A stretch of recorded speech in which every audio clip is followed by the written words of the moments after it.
A very, very warm welcome to everyone for being here. Thank you very much for showing up and using part of your day to come and join me in the panel for this panel discussion. I really appreciate your support and interest in my work. And as I said, feel free to say hello in the comments and tell everyone where you're joining us from. Just a reminder that this is being recorded, so do turn off your cameras if that will be more comfortable for you. I'm aiming for 1.5 hours for this evening, today, wherever you are. So please turn your microphones off if you haven't already done so. Thank you.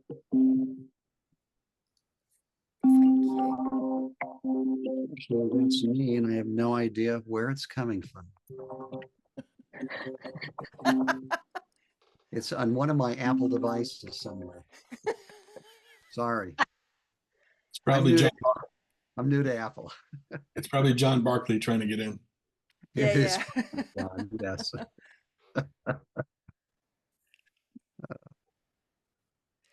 So this evening is going to comprise of the following. We're going to have, I'm just going to read you through, I'm going to read my notes, just read you through the background on the gallery space. There'll be then an introduction to the panelists. They're going to introduce themselves. Then I will show a slideshow of the Here I Am exhibition, and we will hear feedback from the panel about what the selection process was like, choosing images based purely on the felt sense.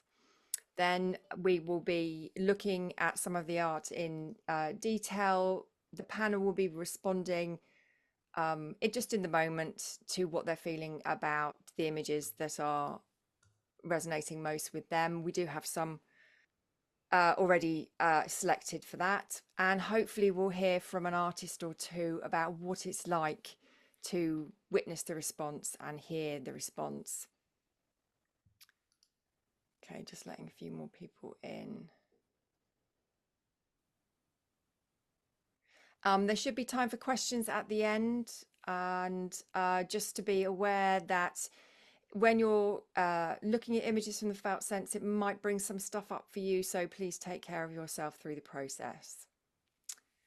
This is a safe space for deep internal noticing, so please be kind and compassionate. It is also a space of no judgment of others, of the art, and most importantly, of yourself. So welcome from all over the world. Thank you very much for being here. It's really lovely for everyone to, people keep coming in. Right. Yeah, and thank you for being here, especially those who are here at a time that isn't conducive to being awake. That's really, really very kind of you. So my name is Kat Mahali. I'm passionate about the felt sense for our mental health and well-being. Excuse me. I help people access the felt sense through photography, and I do this using connection, self-awareness, and bearing witness. And my methodologies are underpinned with therapeutic photography techniques. The emphasis is on slowing down, so we give ourselves space to feel first and think second.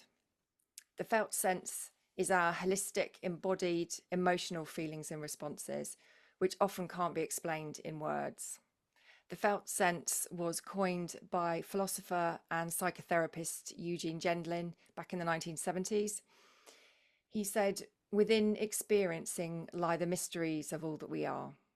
For the sake of our experiential sense of what we observe, we react as we do.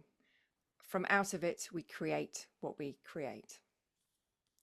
Our experience of the world is a direct reflection of what's going on inside of us, and the felt sense is a portal to who we truly are. It's how we experience ourselves and the world, and it's a beautiful place full of insight. When we deeply notice what's going on inside of us, we can use this knowledge for meaningful change and growth, changing what we want to improve and doing more of what brings us peace. This is important because we cannot meaningfully and compassionately serve the world without first meaningfully and compassionately serving ourselves. The felt sense is a powerful way to get to the heart of what is going on for us if we're willing to stop long enough to notice. I noticed myself through self-portraiture, therapeutic photography, and the felt sense. And it was a self-portrait shoot I did just over 6 years ago that started me on this journey. It was my recovery strategy from lifelong depression, where one shoot did more for me than 25 years in and out of talking therapy. I help people notice themselves through portraiture, mindful photography, mentoring, gallery tours, and of course, Felt Photographic, my online photographic gallery space and home to the Here I Am exhibition. Felt Photographic exists to celebrate why we create in the first place, from emotion to evoke emotion, and challenge the norms of artistic judgment. Its aim is to help deconstruct the elitism and intellectualisation of art and bring us back to our shared human experience. It levels the playing field, and I like to call it the antidote to traditional open calls. I believe all art is valid and all responses entirely subjective. So critique, scoring, judging, and technical appraisal have been completely removed to leave exclusive space for our emotional and somatic responses. We are not here to just decide if we like or dislike the art. We are here to feel it, and you can't get your feelings wrong. So park your likes and dislikes at the virtual door, drop into your body and notice what is coming up for you. Allow this information to help inform you of where you're at, what you need, and what might change as a result. Here I Am is the 5th online exhibition from Felt Photographic, created via an open call, inviting photographic responses, expressing who or where we are now, whether to help make sense of the present moments or to help let go of the past or future. I chose the title using the felt sense early in the year, and as Nanette, my lovely panelist in residence, said, that the submissions as a whole, not just the exhibition, felt like a snapshot of the state of the world, and the open call had a record response, which was amazing. My choice of title is reflective of the power of the felt sense and leaning into intuition. I only ever go with what I feel somatically strongest about, and I spend months sitting with ideas before I go with the one that's speaking to me the most. Without the need to make any sense of it, I just trust that the sense making will come. As previously, I've been honoured to have entries from all over the world, and I'm delighted to welcome some of the artists today with us. So thank you so much for coming. And I'm really thrilled that I today found out that Here I Am has had a write-up in Digital Camera World, and I'm just going to put the link to that in the chat if you'd like to have a look at it. And congratulations to Fatini, Ellen, Dominic and Becky, whose images are featured in the article. So I'll shut up now and introduce the panel. So Nanette, would you like to kick off? Please tell everyone what you're passionate about. Sure. Hello, I'm Nanette. I'm a portrait photographer from Maine. I'm up on the Canadian border half-time and in southern Maine the other half of the time. My primary goal is to support women over 50 in feeling seen and heard and beautiful. Most of that work is through portraiture, but that's also included with added on to with writing pieces. We do prompts. We do lots and lots of work together before the cherry on the top, which is the portrait session.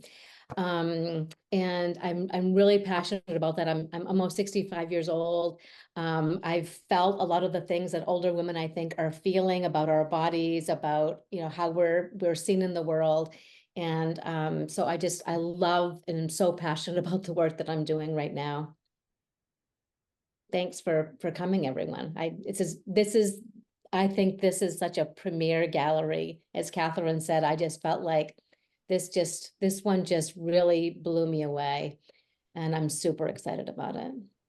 Awesome. Thank you, Nanette. Julie, do you want to go next? Sure. I'm Julie Christensen. I am located in St. Catharines, Ontario, which is near the Niagara Falls, that tourist area and the border, about 15 minutes away from the border. I'm a registered psychotherapist in private practice. I'm also an international public speaker and an author. And so my creativity is primarily through words. And so this has been a really neat experience for me to because immediately when I looked at all of the photos in the gallery, I wanted to make sense of them with my words and learning how to sort of set my language aside and just go with what I felt in my gut or in my heart, as opposed to trying to put words on it, was a really terrific experience. I love art. I love photography. I come from a family of artists and musicians and writers and creators. So this is a really neat experience for me, and I'm very happy to be here. Thanks for having me. Thank you so much, Julie. Sarah? Hi, I'm Sarah Dunwood. I usually say I'm an ex-teacher, but I'm not. I'm a teacher. And the thing that I am really passionate about is helping other teachers, because I crashed out of the teaching profession after 25 years in a really soul destroying and quite unpleasant way. So now I run a group with 170,000 teachers from England and predominantly the UK, but around the world as well. And I advise about navigating some of the things that are going on in our education system in the UK, which are apparently very similar to things that are happening around the world as well. And that is really my passion. I'm still involved with working with children as well, but it's helping the adults so the adults can help the kids, and that's intrinsically me. Brilliant, thank you. And Cole? Well, I'm Cole Thompson. I'm from Northern Colorado, and I am we're trying out a new title because I don't know how to. I used to introduce myself as a fine art photographer, but we're kind of trying this new idea out. I'm a personally expressive photographer. I am terrible with words, and that's probably why, Julie, I became a photographer, because I have no ability to put my emotions into words. So I put them into my photos. And I often tell people who ask me, what does your photo mean? What were you trying to say? And I tell them, if a photo is worth 1,000 words, why try to describe it with a few paltry ones? And so I'm content to say little and to photograph a lot. My passion is helping others learn about personally expressive photography, finding and following their vision. Because too often photographers are tied up into gear and rules and conventions, and not really, I guess, really what you're trying to teach people, Kat, putting emotion and feeling the emotion of an image. So this was a wonderful experience for me that I think will affect my photography going forward. Amazing, thank you so much. And just as an aside, having and approaching non-photographers to be on the panel is a conscious decision, and it's something that I'm really passionate about, to help deconstruct the elitism and intellectualisation I was talking about earlier. It's important to have a varied panel, because art is for everybody, including photography. It's not just for people who think they know what it's all about. So thank you very much, panel. So we are going to have a slideshow now of the gallery.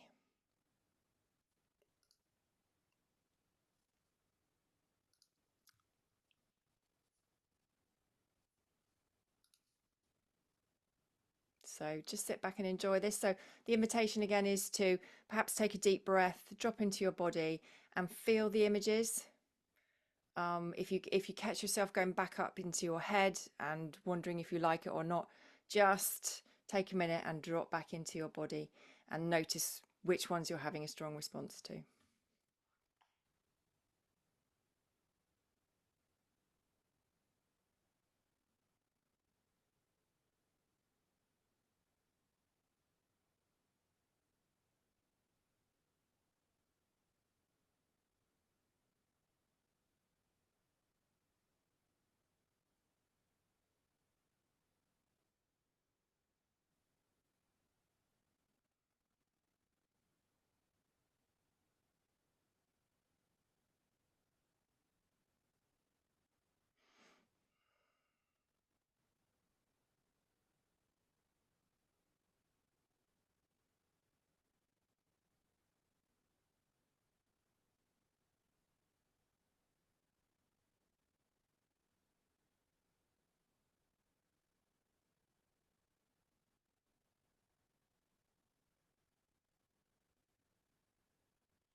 Okay, there we go. Let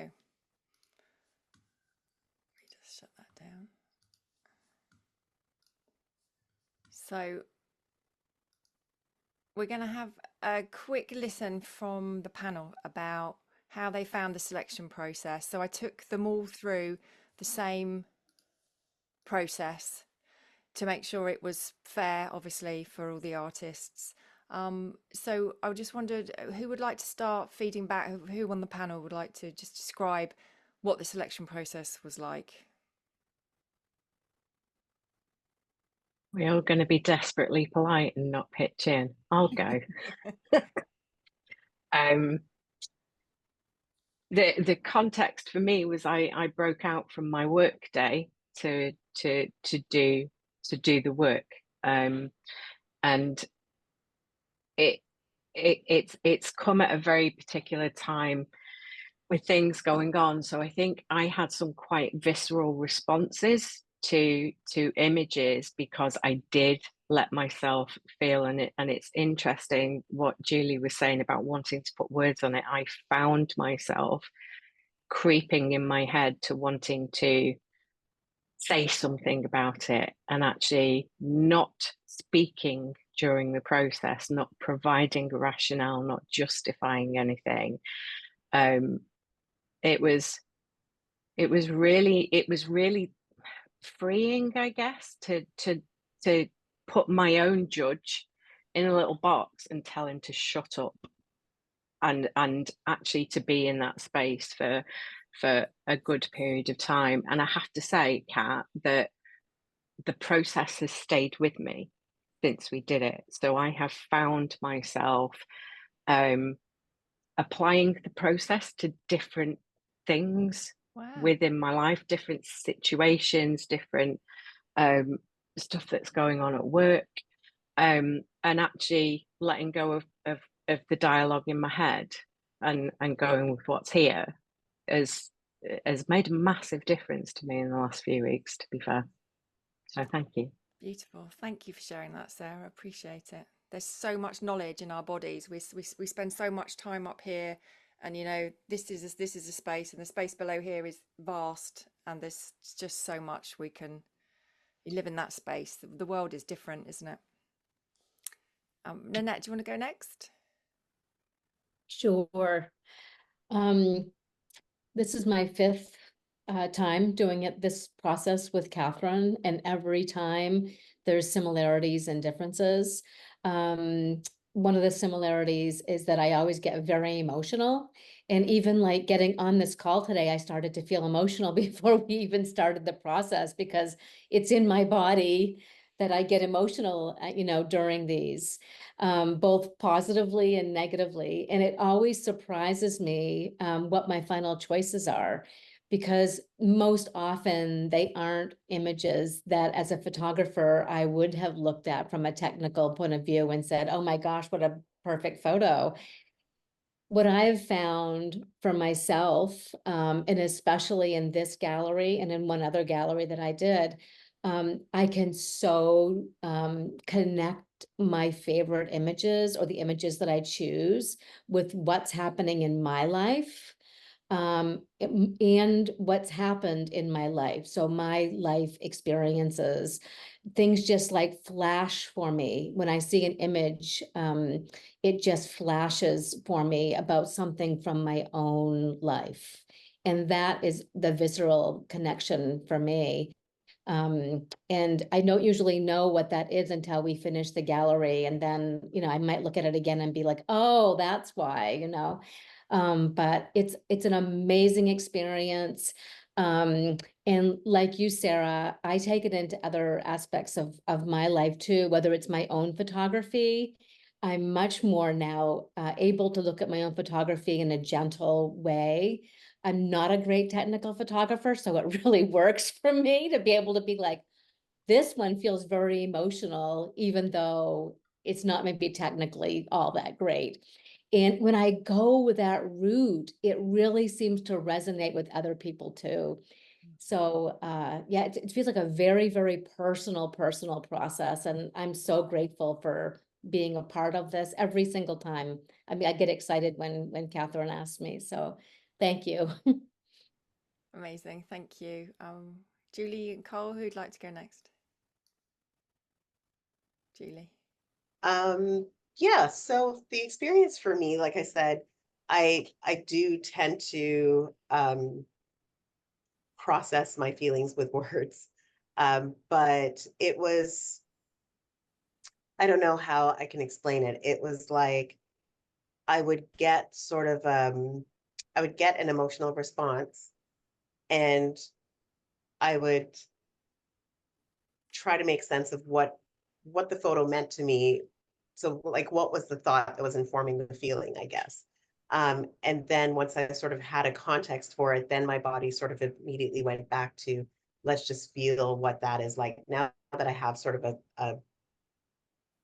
a sense of it in terms of my rational brain. I could sort of tuck that away and then just focus on the feelings. And as we were going through, I was like, oh, this is really interesting. I think that every photograph in the gallery spoke to me in one way or another.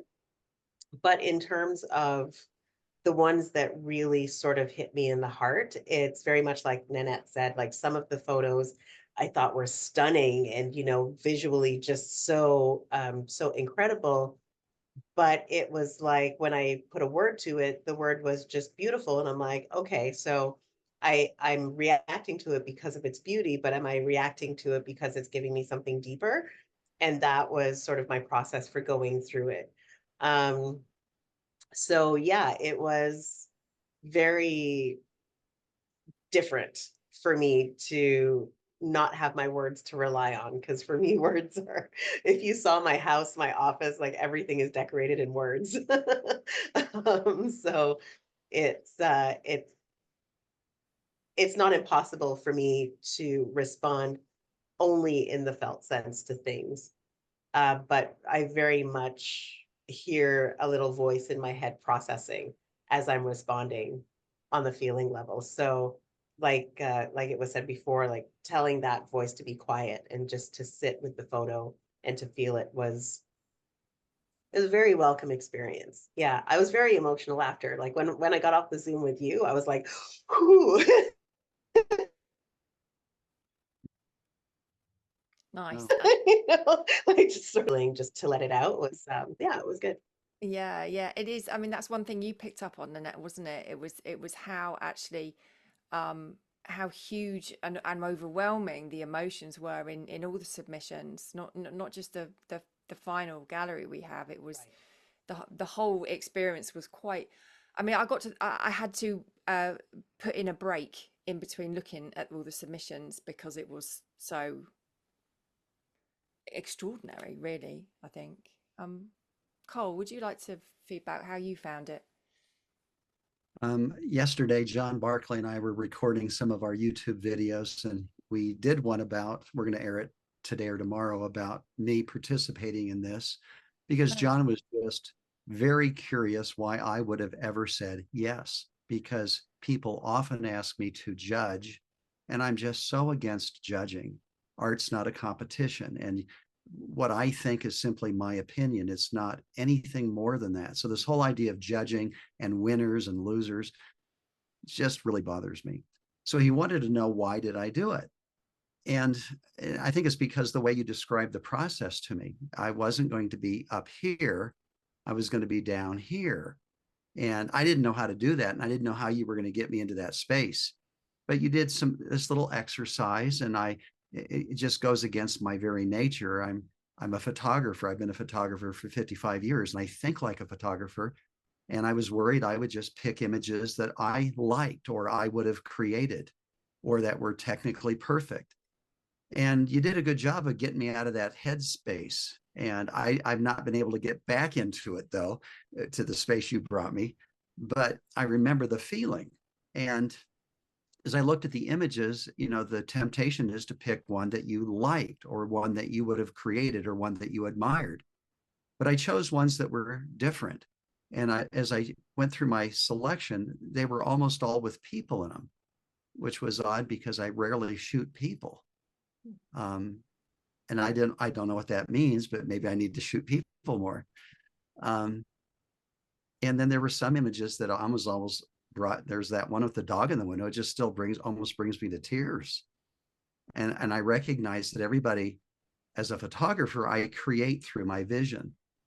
But I've recently learned that I also look at photographs through my vision, through my life experiences. And so there's something about that dog in that window that just triggered me. And so I don't know how to go forward. I'm going to try to, again, bring it down from here down to here. And I'm hoping that my future work will be reflective of this new felt method that you've introduced me to. Amazing. Amazing. Thank you, Cole. Well, I'm happy to help you tap into your felt sense again another time. And I'm, really honored that you said yes after hearing you speak to that. So thank you very much indeed. So thank you, panel. We're gonna start looking at some of the images now. I'm hoping to look at 5. Let's start with the first one. So the first one is Benna's, this one here. So which of the panel would like to respond first to this one?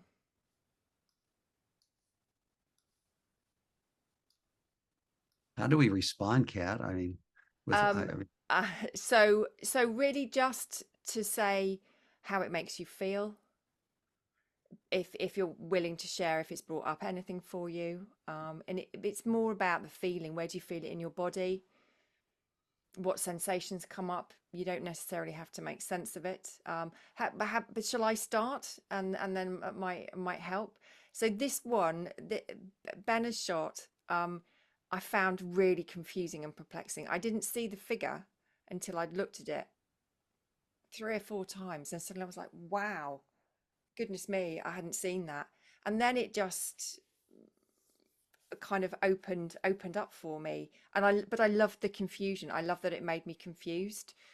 When images make us confused, we are more curious to find out what it's about. And so images that are initially confusing really pique our curiosity. And there's some neuroscience that's just been done around that, actually, I read about a couple of days ago.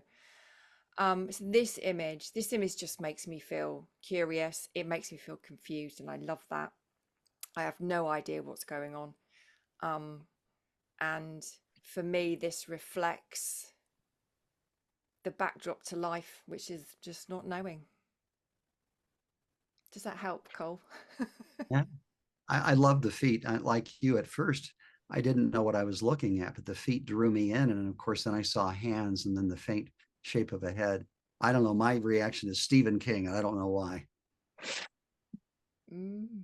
My sense is it feels very ghostly, and the unknown, I think, feels kind of scary. And that's my sense. Is I think it's the unknown, and it's an unknown, which sometimes I love the unknown, but in this case it feels ghostly and a little bit frightening. This was one that I had a really strong response to, and I saw the person straight away.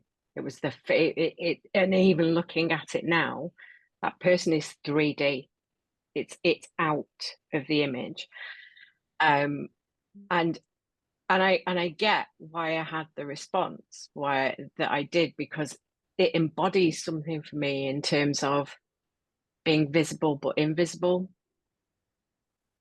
and that's quite personal. But the person there for me is the detail. I've only just seen the feet, Cole. When you mentioned them, I've literally only just seen the feet. And there is no other detail in that image for me. It is just the person that's there and not there at the same time. Yeah, for me, thank you for sharing that, Sarah, because that's what the invisibility was what drew me to this one. And actually, when I first saw this picture, I immediately said no to it, because the younger version of me didn't like it, wanted it to go away. So when I was about 12 or 13 years old, I wrote a poem called Shadow, basically expressing the fact that I felt like exactly that, like I was visible, but nobody really saw me. Nobody saw the true me. And that's what this photograph represented for me, was that insecure, unseen younger self. And my younger self was like, nope, no, I don't want to look at that. I don't want to be reminded. But looking at it, the more I look at it, the more I have compassion for that younger self. And that it's that sort of that comparison between who I am now, and all of us to a certain extent are invisible, right? People decide that they think they know who we are, but no one really ever knows the true self that's inside of us. So I think that I'm waxing wordy now, I apologize. But as I'm kind of unpacking it in my mind, I don't feel as uneasy now with the photograph as I did when I first saw it, because now I'm looking at it through my grown-up lens. But when I look at it through my 12-year-old lens, there's a lot of pain and a lot of hurt that gets evoked by that, because I understand what it's like to be invisible to the people in my life. So anyway. Kath, can I jump back in for a Yeah, sec? of course, yeah. Because for me, this was about a place of acceptance, that actually it's okay to be both at once. Yeah. And my nickname that has been accumulated over the past 5 years is Schrodinger. That is what loads of people call me, because I'm two things at once.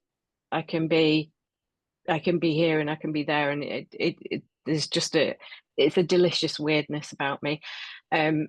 But this for me was about acceptance. It's okay to be that. I'm there, but I'm not. And that's magic at 51 to be okay with that. Absolutely. Absolutely. You I know, love all your reflections. Sorry, Cole, go on. this image requires, for me, time to look at it and to study it and to think about it. And in today's social media world, I heard someone say that we spend an average of 3 seconds per image as we swipe through image after image after image. And it's different than the old days where we might have had a book and we would have sat and looked at it. And there's something different about the process. And I think an image like this may not get appreciated by the masses simply because it requires some time to ponder it. And that's a shame that so many images are simply a swipe. I love what Julie said about it takes her back to her 12-year-old self. But because it really, there's something so fascinating to me about the fact that in a split second, when we can look at an image, it can take us all the way back to being 12 years old. It's not even just what's happening right now. It's just so, I love that process. And that's one of the beauties, I think, of an image like this, or so many of these images that, you know, we look at it and boom, we go right to the core of wherever that takes us. 12 years old, or, you know, 4 years old, whatever it is. And that amazes me in this felt sense process. Thank you. Thank you guys for sharing. We're going to move on to the next one now. I'll go straight onto it. So I think Cole should start with this one. It just makes me sad. I feel so bad for him. I don't have anything to say about it other than makes me sad. Yeah.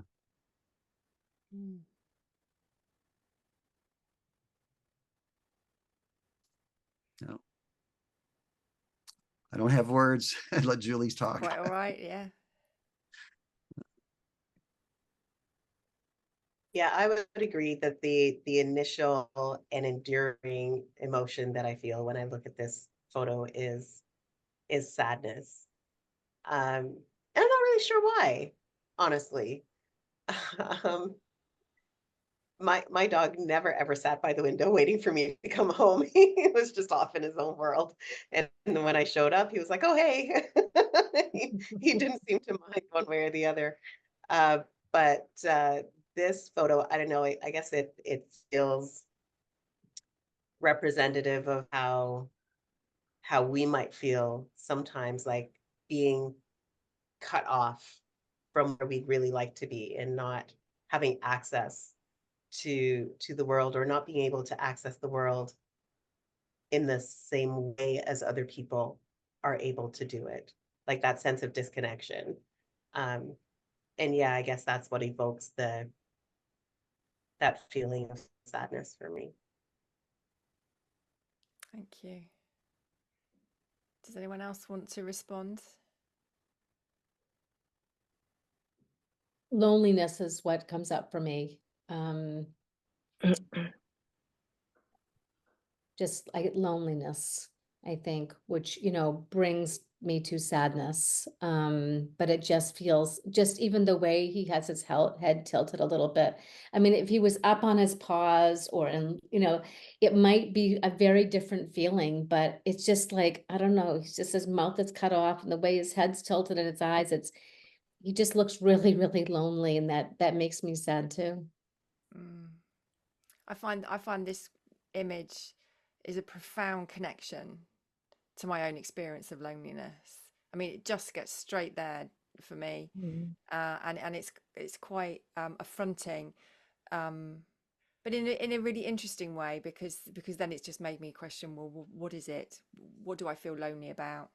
Where in my life do I experience loneliness? Where have I experienced loneliness? And it's a reminder to show compassion to others that maybe are in that space. I'm going to stop sharing now because I believe Candace is with us. Candace, are you here? I am. Ah, hello. Thank you.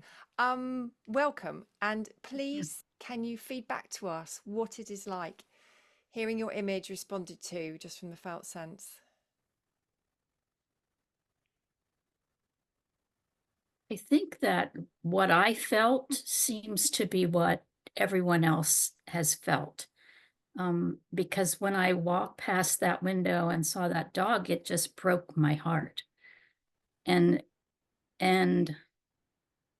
I think the sadness, the loneliness that's been expressed is exactly what I felt when I saw that dog. So it's kind of been, I won't say validating, because your feelings are your feelings, but it's exactly the feeling that I had. And it's a way to show that feeling, and maybe to look a little deeper, as some of you have done, to why or where you've had that feeling before.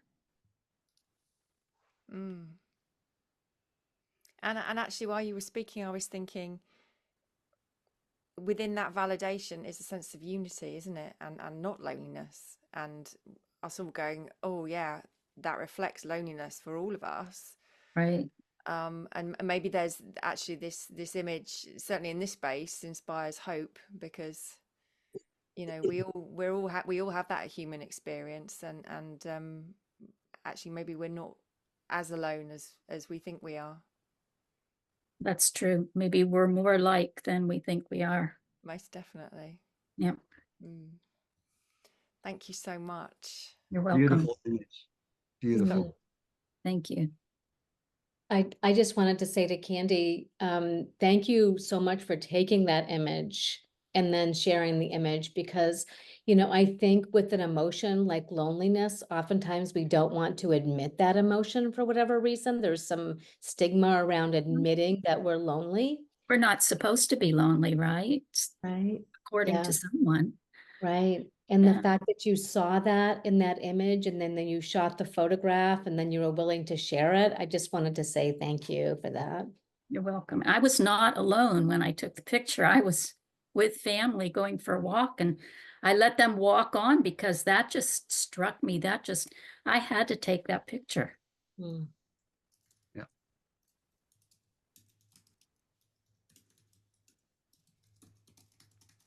Apologies. Some people are saying that they're not able to see the images, and I'm not quite sure why that would be.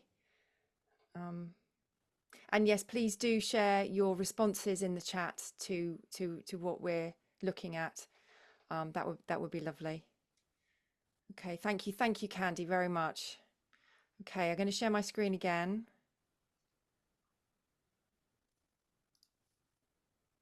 And we're going to look at Dominic's image. Can you all see that okay?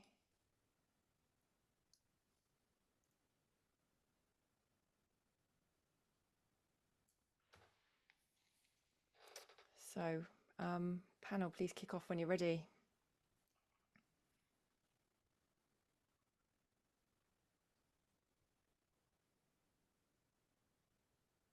There's something about the image that says, you know, childhood summertime fun, but the blurring of the person did something really cool to it, but I don't know how to put it into words. But that really, for me, made this more than just a photograph of a boy on a summer day. But I don't know why. Can you describe what feelings come up? Kat, again, please. I'm having a connection issue. Can you describe what feelings or sensations come up when you look at this? I don't know if I can. Again, you've picked the worst person in the entire world for expressing. No, I can't. That's okay. That's okay. We can't get our feelings wrong. Would anyone else like to speak to this image?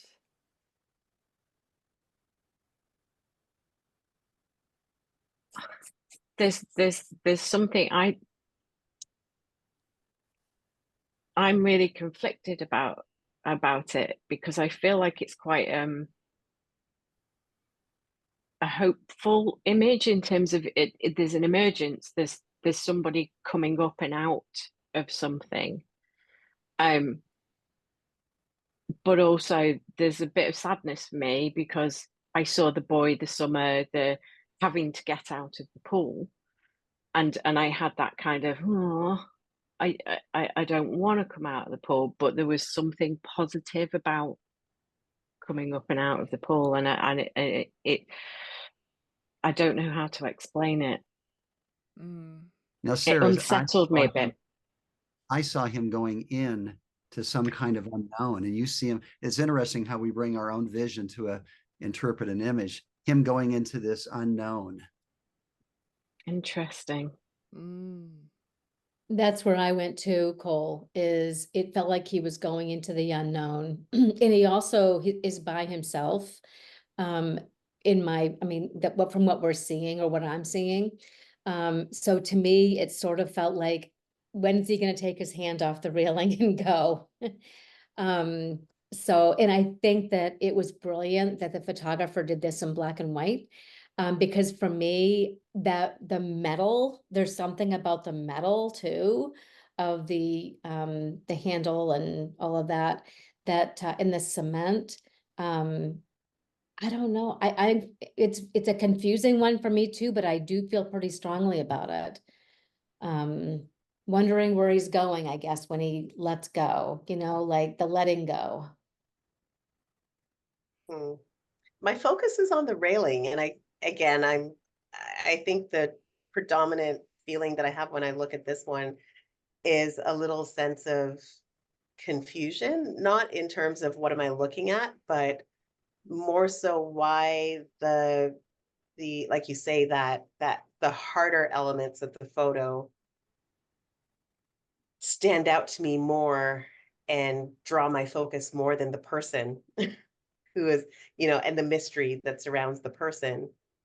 There's something about that railing that makes me want to stay focused on it, whether it's the symbolism of it, the thing that keeps you stable, the thing that you hold on to support yourself, the thing that makes sure that you don't fall, off the edge. I'm not sure what it is. But there I go again, trying to use language to figure it out. But yeah, the predominant emotion that I feel when I look at this one is I guess uncertainty. I'm not really sure why I'm focused on the things that I'm focused on, but I am. I think that's part of this photo's genius is that I didn't see the figure for ages and was just focused on the railings, and then suddenly saw it and I was like, whoa. And it was almost like I didn't want to see it. And I felt slightly unsettled and uncomfortable about it. I think the person's coming out. I want to know how deep the water is, what the hell's in the water. And there's a lot in this image, and I love the fact that it makes me feel uncomfortable. And Dominic is here. Let's hear from Dominic about this image. Hey, Dominic, how are you doing? Hi, Kat. Very good, thank you. So please tell us what it feels like to listen to the responses from the panel, just the emotional responses. It's wonderful because as photographers, we very rarely get feedback other than technical feedback. People may critique an image in a technical way, but you never really hear what people feel about an image and what it does to them. And I think hearing the panelists' comments about this and the previous images is beautiful, because when we take our own images or create an image, we have a personal connection and we are at one with that image. We know what that image means to us, but to hear what it means to other people that have a different viewpoint on it, it just makes it even more special in many ways, because we often just see it through our own eyes and don't ever hear that kind of feedback. When you go to an art gallery, you don't hear people talk about what brushes the artist used, what technique they used. They like an image or they don't like an image, and this image makes me feel fantastic, and that's accepted. That's the norm in an art gallery. But when it comes to photography, everybody wants to focus on the critical aspects and the technical aspects of a photograph rather than the emotional attachment or what the artist was trying to convey. And it was very interesting, even in 5 people's viewpoints on that. A couple said they saw the boys coming out of the water, and others saw the boys going into the water. And again, that's quite nice, because I think you took a deliberate stance in not publishing the titles. When we submitted images, we were asked to put a title on an image. And I think by not putting a title on image, it allows the viewer to create their own interpretation of that image, and that makes that the stronger image. And I think had the title of this image been on there, that would have explained parts of it that perhaps should be left to the viewer's imagination. But to hear what it does to people and the responses, the emotions it conveys, and how those people feel, I think is something that we don't experience enough as artists. And if this is the beginning of the way people will start looking at images and critiquing images, then that's fantastic, because I think it's a novel way, and it's something that I think is important for photographers to hear that kind of feedback. Couldn't agree more. Thank you, Dominic. So what was the title? What is the title of your image? I think it was called Looking for a Way Out, which again can be interpreted in a number of different ways. So there is a darkness to it, but a summer holiday. I hadn't seen it from Cole's perspective there, and it's we'll all have a different take, and by taking that title away, it allows the viewer to make up their own impression of what that's about. Yeah, and thank you for bringing that up, actually, Dominic, because that is a conscious decision not to have artist statements, not to have explanations about images and why you're submitting. And actually, when I take the panel through all the submissions, they only have a number next to them. They don't even have their name, because we will tap into our subconsciously, our unconscious bias, and we will start to assume things. We will start to make a story.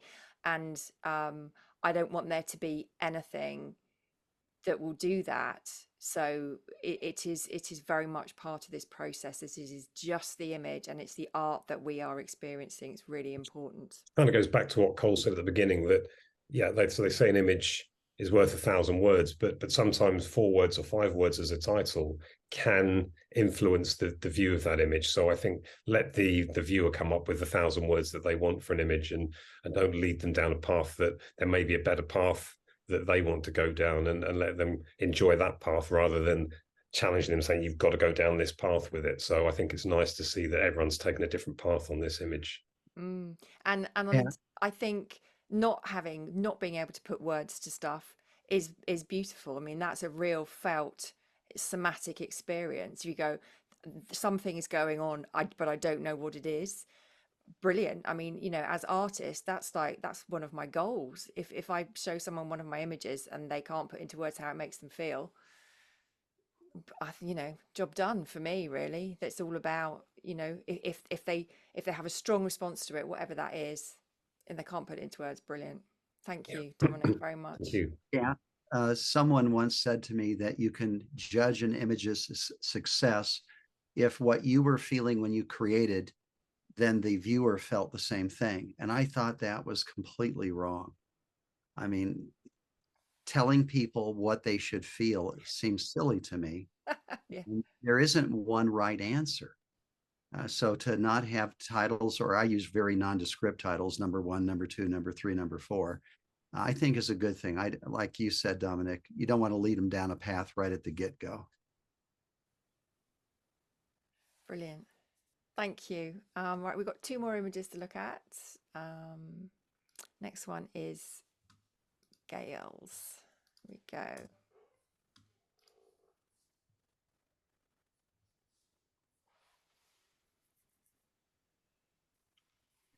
I'll go first, Kath. This was, but this is probably my top image. And I had to really think about why, after we got down and did the whole process, not while I was looking at it, immediately I knew that I resonated with this image very, very strongly. But then I really had to kind of wrestle with myself after as to why, because generally when I've seen images of women when I'm doing these galleries, oftentimes I'm like, oh, I think like Cole said, like, that's a very pretty image. It's a very pretty portrait, but it doesn't make me feel something. And this one made me feel everything. And even though it's also a very beautiful image, this it felt like it was me. It felt like it was me, you know, struggling with an older body image, barely in the light, a lot in the dark, hanging on to myself, trying to hang on to my identity. You know, one leg feels very tippy. It just really, boy, if I could have taken a self-portrait that looked like this, I would have felt like, you know, I nailed it if I'd taken this of myself. Yeah, this just really made me tap into so much about what I'm personally dealing with at this age, and you know, my body, and you know, my children are older now, so it's like, you know, finding myself again. Here I am, I'm doing this because that's how it feels, like she's, you know, loving herself. And this just really, this one really, really resonated with me, in, you know, positive ways, but also very emotional ways. Thank you. I Thank saw you. this as an image of, I love myself when you take away all of the layers we put on to make ourselves attractive for other people, the makeup, the clothes, things to hide the flaws. Here you are, just you, and you love yourself. That's what I felt. Yeah, my response to this one was very different. I love everything that Nanette said, and I totally resonate with all of that. It caused me to look at this photo through a different lens, but the initial emotional or felt response was that of vulnerability. The shadow, the nakedness, the having to self-soothe because there's no one else there to support. Like, it was that kind of a feeling that I had. I do see the strength and the beauty of it as well. That other side of, yes, coming to terms with self, and especially because I'm a psychotherapist and this is what I do, almost every day with clients is getting to that place of self-love and self-acceptance after we've peeled back all the layers. But the initial response was a very vulnerable one. It was like, and I think perhaps we can take those two dialectics and put them together, that when we do remove all of the trapping that we use to try and define ourselves, what's left is vulnerable but strong. You know, we have those the dichotomy of that, the two things together. Yeah, that was my initial response to this one. Thank you. Okay, is there any more responses? And we'll move on to the last image. Okay, this one is from Steve. So, Julie, do you want to go again, because this was your choice? Yeah, this one literally had me like full on sobs when I got off. So I'm gonna try and hold it together right now. So the initial, I think, as I had mentioned to Kat earlier, is that I'm not typically drawn to photos of people. I like landscapes, pictures that showcase the beauty of nature, but this one for me, I think really spoke to where I am at this stage of my life. My word for this year is surrender. So when I saw this photo, it really just, it hit me right in the chest that this is what surrender feels like. It's like, no matter what else is going on in the world, no matter who has opinion or whoever else is trying to speak into my life, I really just need to be surrendered to my faith and to the things that I can't see, and that I, you know, the things that I don't know, all of the unknowns, all of the uncertainties.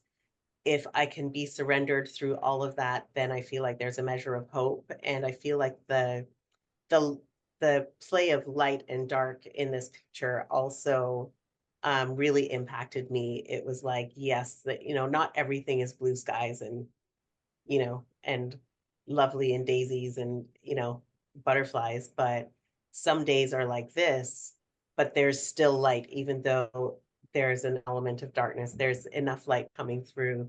And that really spoke. And I think I mentioned as well that I felt like most of the pictures that I was drawn to, there was an element of hope inside of them. And that I feel like this one really embodied all of that, the just place where I am at in my life in terms of needing to be surrendered to the unknown and trusting the process, trusting in my creator, trusting all those things, but also being unashamed to be surrendered. And I think that was the other piece that really got me, was the lack of shame in this posture, that it was just, I'm going to do what I need to do, and I'm not worrying about what anybody else is thinking in this moment.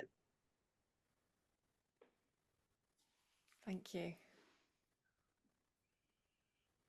A lot I there. initially didn't know if this was a Muslim in prayer or if it was a homeless person, but I chose to see it as a homeless person and how they're invisible. I work a lot with homeless people, and they are to many just invisible. Just ignore them. I mean, that's what I saw and felt.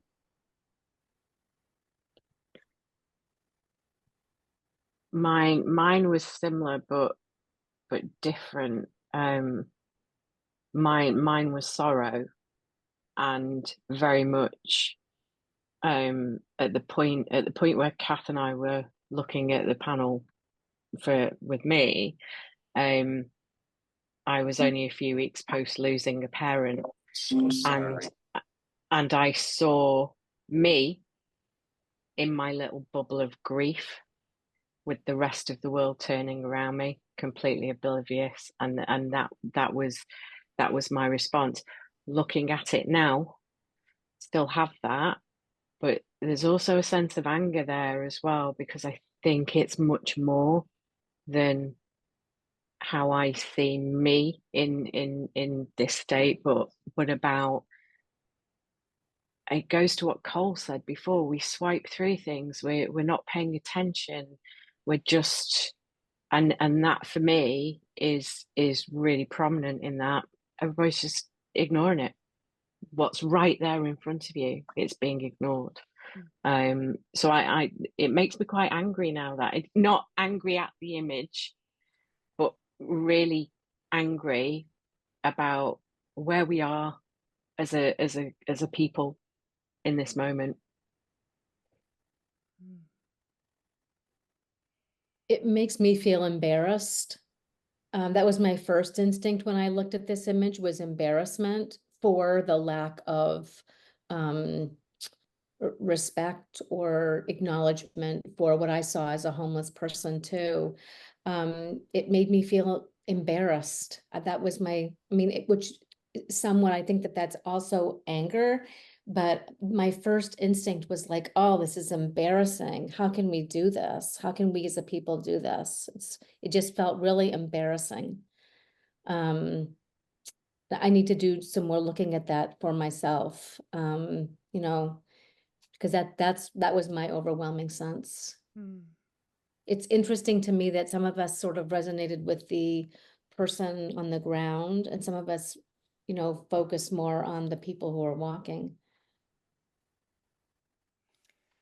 You know, I used the word ignore, and I don't think that was the right word. He's invisible.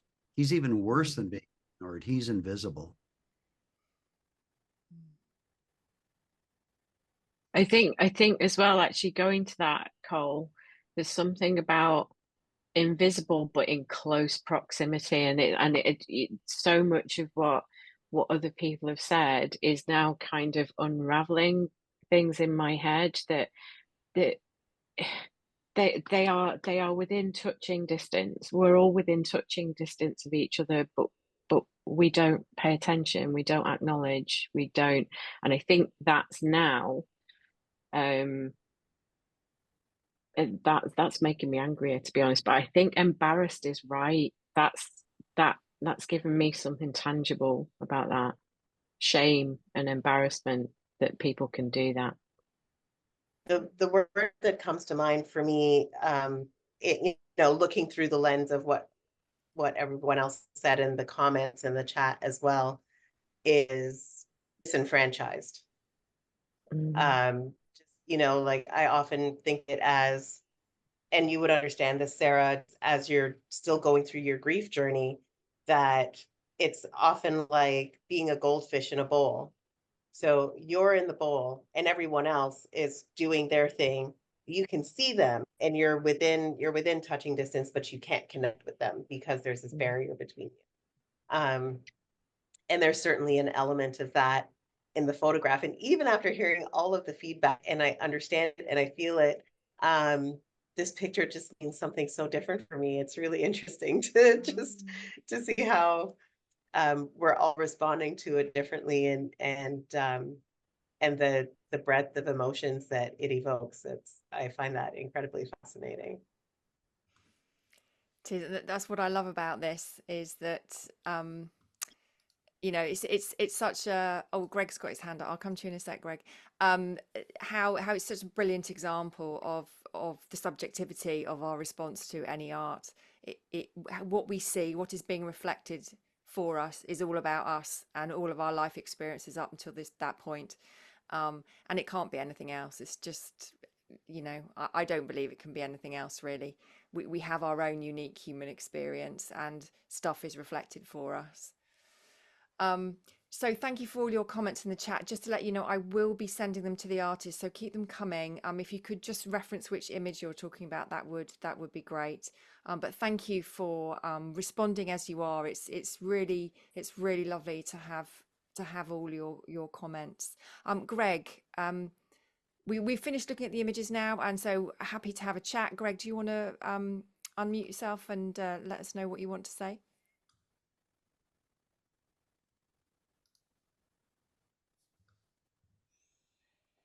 Are you there, Greg? It took me a moment to figure out how to unmute myself. I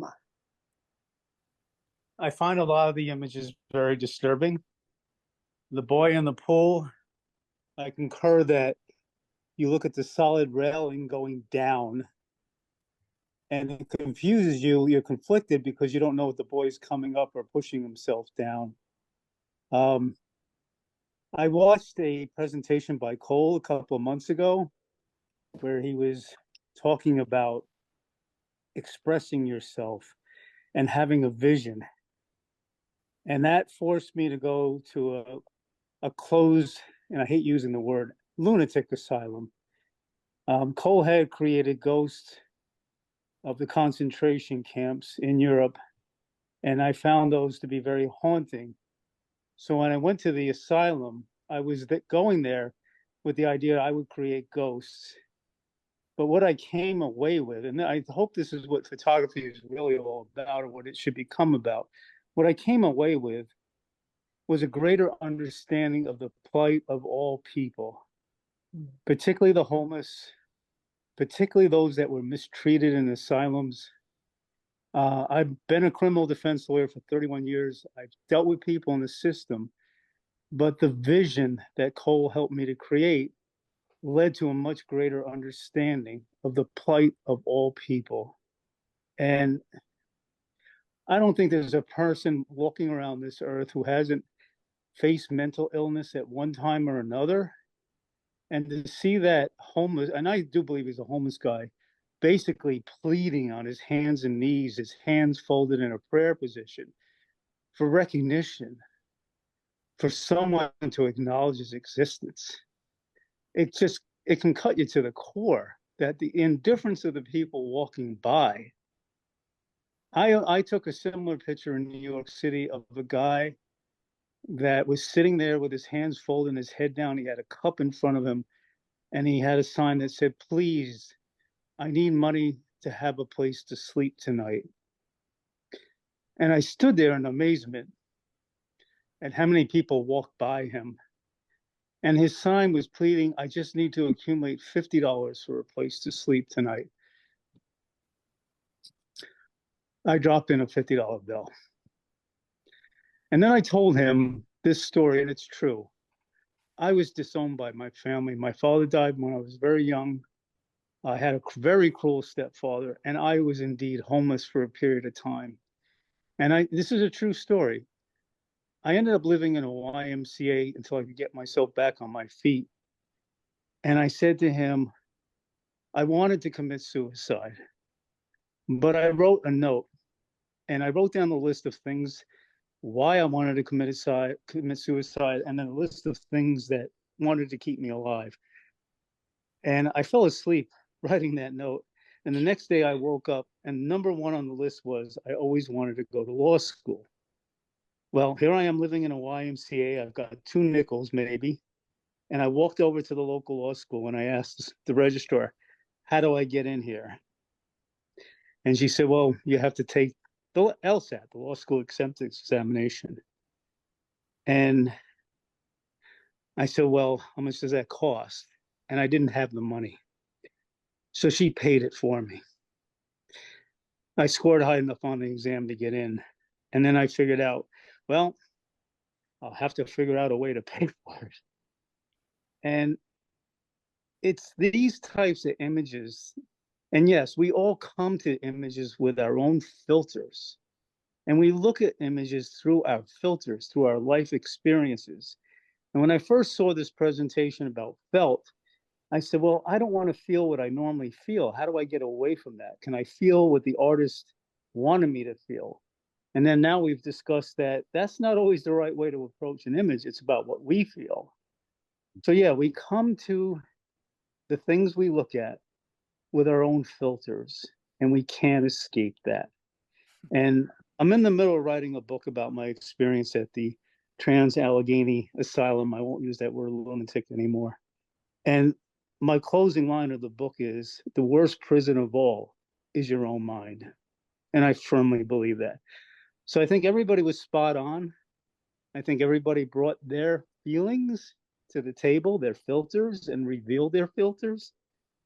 And it's hard to escape that. I spoke too much. I'm too verbose. Thank you, Greg, for sharing all that you had. It's really interesting to listen to you. And yeah, you know, we have shared our filters, and you're all sharing your filters in in the chat, which is lovely. And one thing that struck me when you were talking there was how life just keeps reminding us of what we've not dealt with.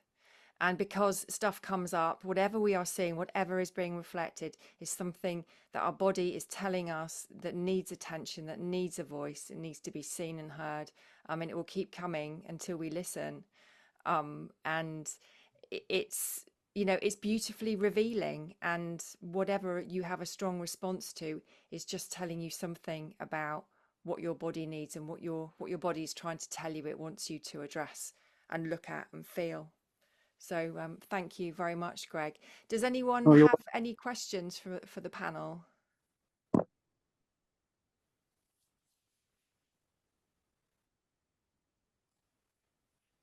Anyone have any questions for me as well, if you want to ask me anything or comment about the artwork? People are very shy on these Zoom presentations, and so I invite you all to get over it, unmute yourself, and speak up or express how you're feeling about the whole idea of the felt process.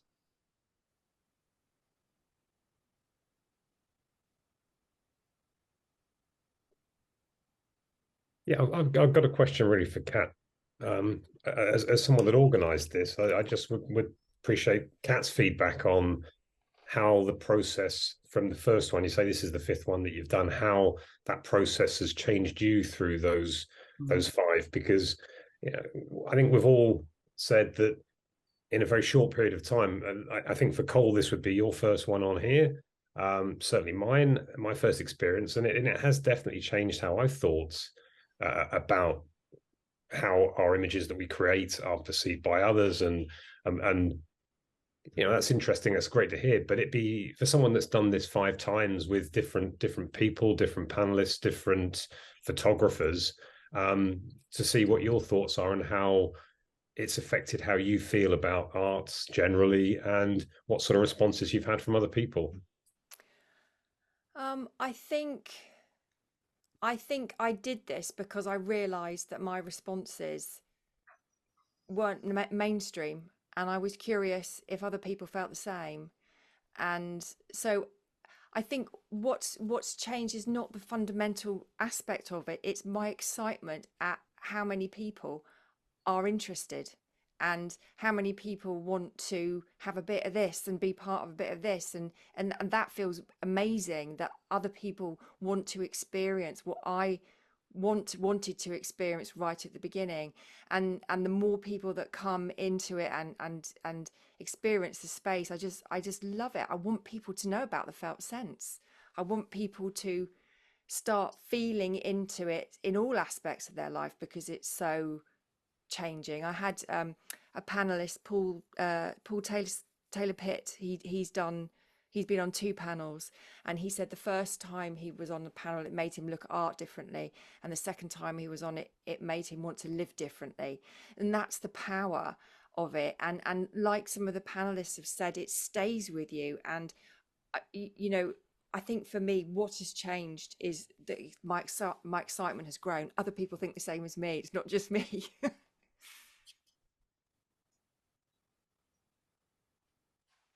I like to just say thank you.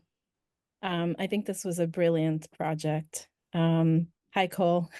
He told me about it, and I was very intrigued and very excited about it. I also don't like competitions where it's so technical, because I am kind of a, you know, feeling kind of person. So I have to say that the process of making an image for this was really fun and eye-opening for me, and I appreciate the opportunity. So thank you. Amazing, Paola. Thank you very much indeed. Thank you for saying my name right too. Oh, bless you. We'll Mark and Greg have got their hands up.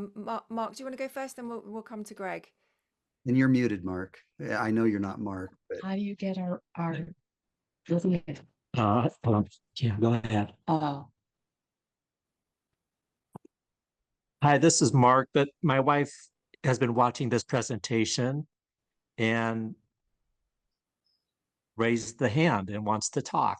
But I don't know how to get our video. That's okay. We can see Does you. it matter? Doesn't matter. What? We can see you. Oh, okay. Kat, I just wanted to thank you. Oh, what happened? Oh dear. Have they frozen for everyone else? Yeah, frozen. Okay. We'll come back. We'll come back to them. Greg, did you want to say something else? Got the camera after this. Oh. It's just thank you to everyone. Bless you. We lost you completely, so I don't think anyone heard what you said. Would you mind saying it again? I'm sorry. Am I back? Can you hear me? I think so, yeah. I wanted to say thank you to you for doing this and for doing this kind of work. I'm not a photographer, my husband is, and one of his photos was selected, so I told him I wanted to join him, and I've been bawling the whole time.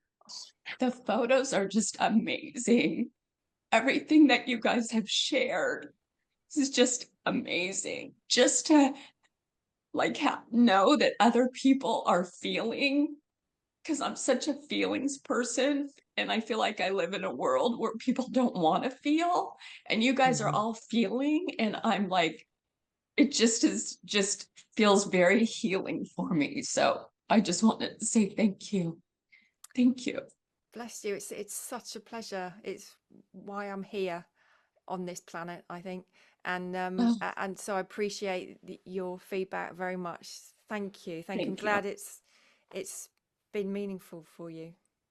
Amazing. Amazing. Love to hear from Mark. Come on, Mark. Hi, Nicole and Kat. Hi. Yeah, I've been very, very touched as well. And I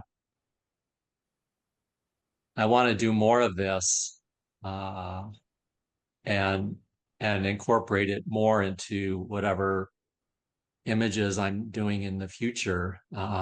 And so I want to stay connected. I want us to have this community of all of us. I've just been really touched by what everyone has said. So I'm so happy to be connected here today, and I'm appreciative of what everyone is sharing. So thank you, Kat, for bringing this together, and thank you to everyone. Thank you, and thank you for your beautiful submission. It was a very powerful shot. Thanks. Thank you. Thank you so much. We've got 10 minutes. If anyone else would like to feedback or ask questions,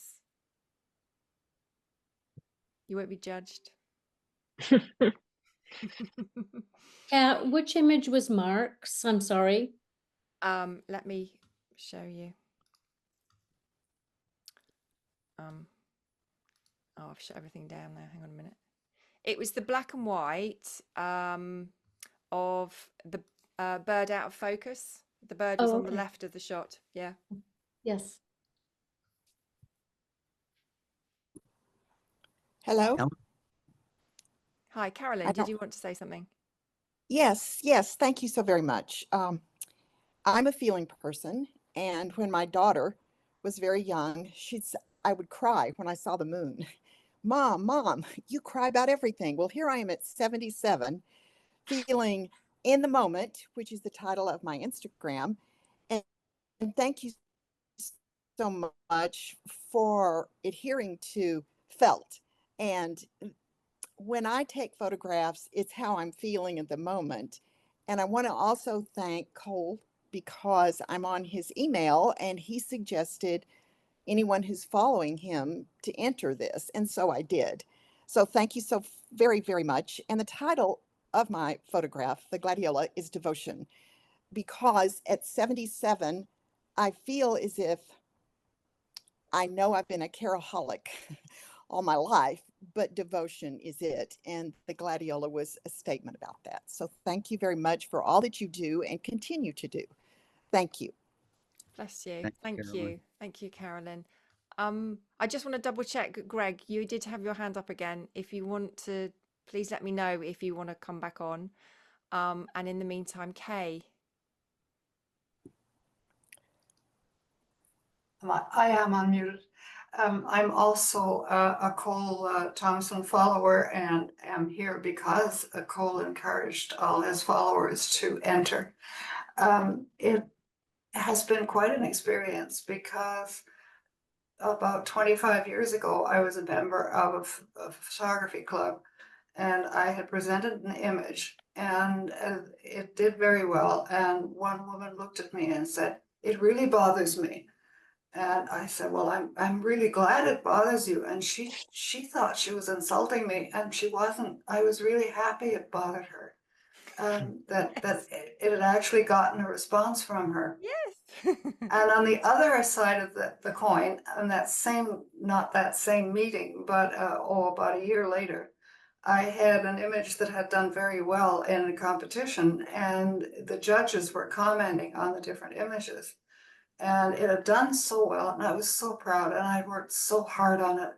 And that judge looked at it and said, "I thought the image was splendid because she respected the rule of thirds." Oh, Is that it? I've hated that image ever since, and I worked so hard on it, and I can't stand to even look at it. Oh my God. And Cole talks a lot about rules and not following rules. And I think about this time, and 25 years later, you can hear me now, even I still, I was so disappointed and so sad that she'd done that to my photograph. Oh, and that was her reaction to it. So this feeling exercise to me has been fascinating, and listening to the different interpretations of the images that were presented, I thought was wonderful. Because yes, we all bring our own filters, and our own filters are in many ways very different, but in some ways very, very similar. Anyway, thank you very, very much, panelists, for the work you've done. And I appreciate this. I appreciate this very much. Thank you. Thanks, Kay. Thank you, Kay. Greg, did you want to come back on? And then we'll probably need to finish up. I don't know. Can you hear me? Yeah. I'm not very good with this iPhone presentation. I can't get that bloody, and I'm using a British term, I can't get that bloody hand to go down. But no, I didn't want It's a toggle. Stefan has his hand up though. Yes, Stefan.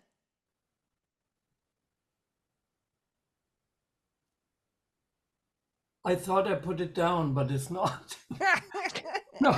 No, I wanted to say something like a smiley thing or congratulations, clapping hands. So that's what I was looking for. Bless you, Stefan. Thank you. It was wonderful. I mean, I'm just totally thrilled.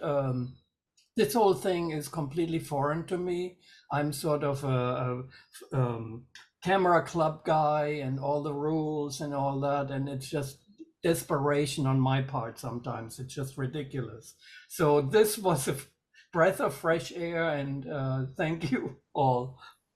Bless you. Thank you, Stefan. And yes, I need to thank Cole very much for being such an incredible support And with that your damn hand followers for what I'm doing with Photographic. So thank you so much. I appreciate it.